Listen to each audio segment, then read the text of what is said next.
Hey guys, this is Ryan from Common Survival Guide. Um, Today, as promised, I have the SCHF11. Today, I'm not going to do an in-depth review. I'm just going to do a little tabletop first impressions. Um, I've had this for a couple hours now. I used it a little out in the woods. I haven't done a whole lot, and um, I got to tell you guys, I'm actually really impressed with this. This is quickly becoming one of my favorite knives. So let's just take a look at the features. First of all, take a look at the sheath.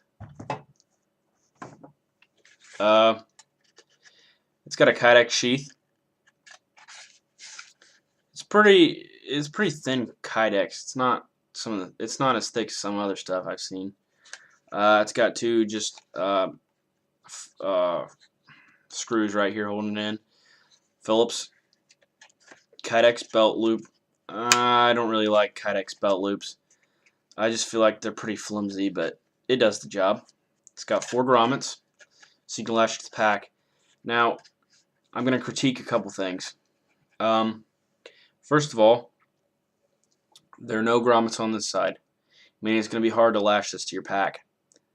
Because if you were to lash it like this on your pack, right, this would be all flopping around, the knife wouldn't be stable. Okay, now another thing I noticed with this sheath, okay, it has 4 different holes you can position the sheath in.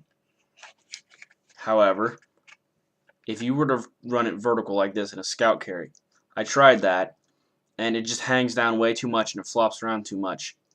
Another thing is, these are the only 2 holes you can use, because it may not look like it, but these 2 aren't evenly as spaced as these 2, meaning this belt loop, the holes do not match up with these, and you also can't use these with the belt loop. So these 4 holes aren't even necessary. So I wish I had more grommets. That's the main thing. Let's talk about the edge retention. Excuse me, the sheath retention. It holds the knife in there, but as you can hear, it rattles. Now, I'm not going to beat up on trade too much for that because a lot of fixed blades with kydex sheaths have rattle because they're heavier, and it just makes them rattle more when they're heavier. All right, it's fitted really well, and it takes a lot to get this out, and sometimes it's hard to put back in the sheath. But listen to that snap. That is a really aggressive snap. This has amazing retention. Okay, now let's take a couple look at the knife. Tonto recurve. It has some jimping on the back here. G10 handle scales. A glass breaker with lanyard hole.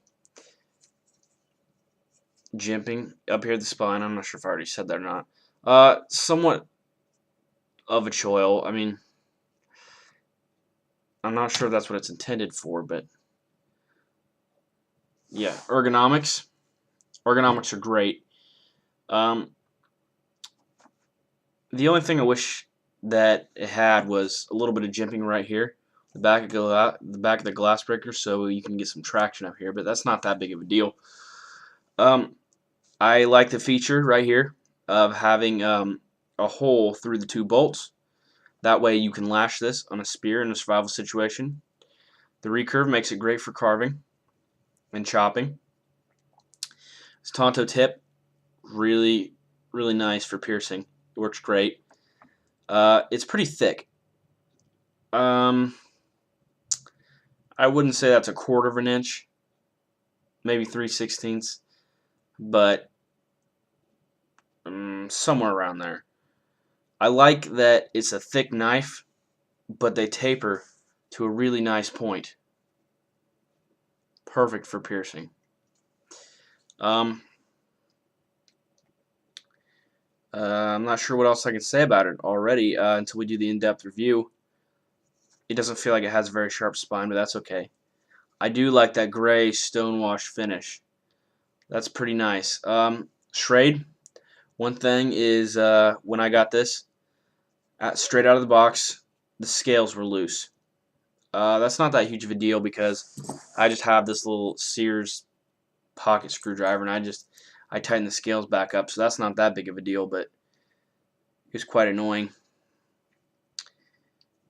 Okay, well, this is going to be the first look at the SCHF11, and stay tuned because tomorrow we're going to do an in-depth review, batoning, chopping, all the usual stuff we do.